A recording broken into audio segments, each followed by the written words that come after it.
देवता, चंद्रमा देवता, वसवो देवता, रुद्रा देवता, बहुत सारे इन सबको देवता बता दिया गया।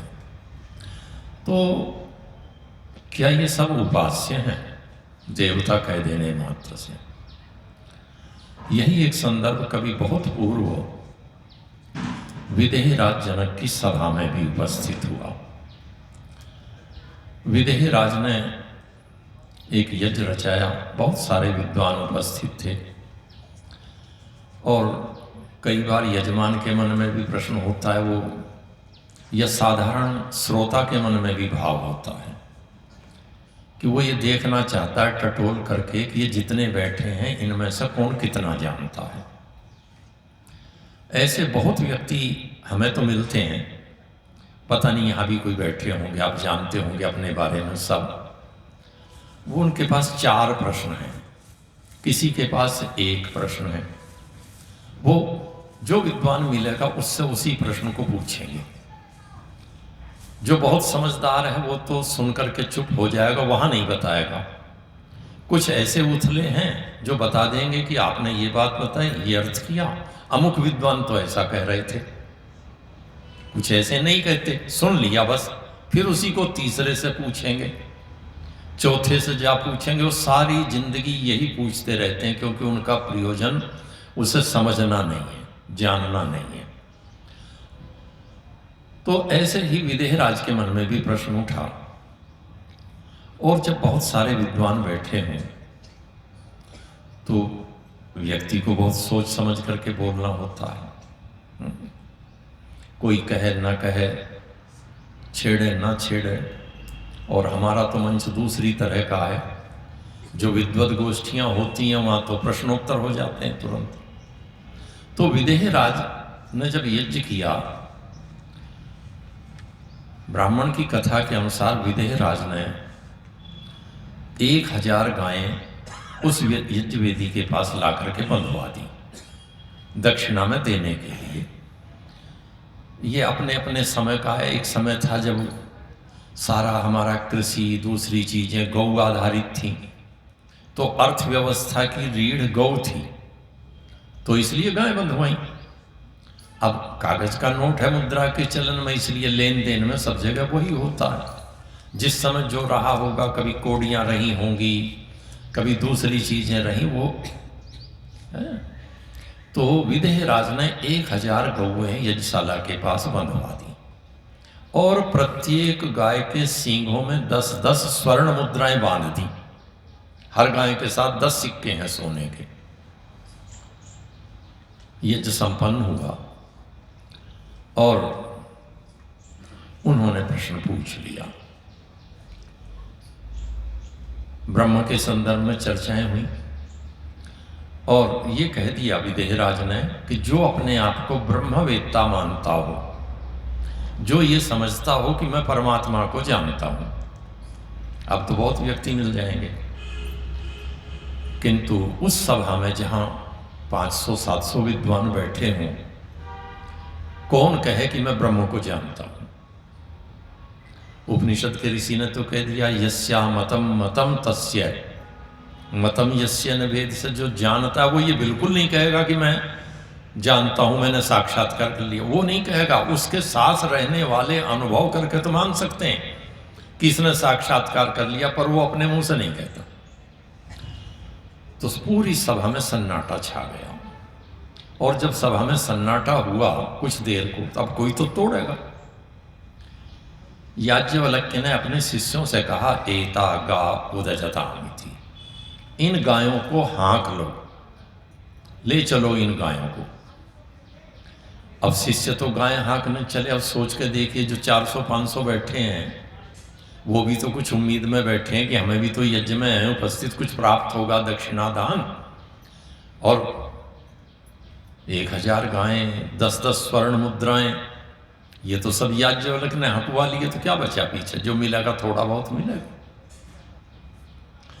विद्वानों में खुसर भुसर प्रारंभ हो गई, और याज्ञवल्क्य से एक विद्वान ने पूछा कि याज्ञवल्क्य जरा ये बताओ, विदग्ध साकल्य का प्रश्न था कि तुम ब्रह्मिष्ठ हो सी, याज्ञवल्क्य कि तुम अपने आप को ब्रह्मवेत्ता मानते हो।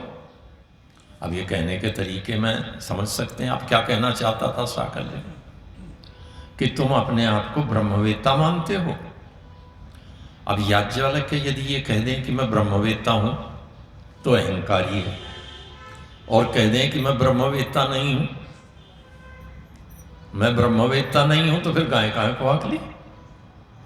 याज्ञवल्क्य ने बिल्कुल वैसा ही उत्तर दिया। ऋषि दयानंद के जीवन का भी एक संदर्भ है।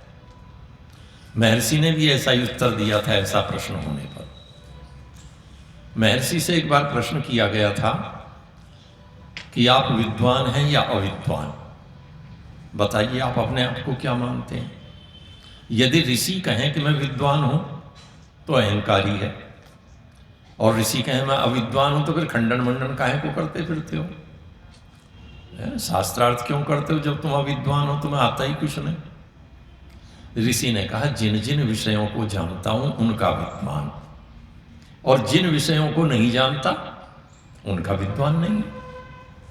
तो है ना बड़ा समझदारी का उत्तर, ऋषियों का उत्तर है। याज्ञवल्क्य ने भी ऐसा ही उत्तर दिया विदग्ध साकल्य को, और याज्ञवल्क्य ने कहा कि नमो ब्रह्मिष्ठाय, हम तो ब्रह्मवेत्ता को नमस्कार करते हैं। पूछा था क्या तुम ब्रह्मवेत्ता हो, अपने को ब्रह्मवेत्ता मानते हो। याज्ञवल्क्य ने कहा कि नमो ब्रह्मिष्ठाय, हम तो ब्रह्मवेत्ता को नमस्कार करते हैं।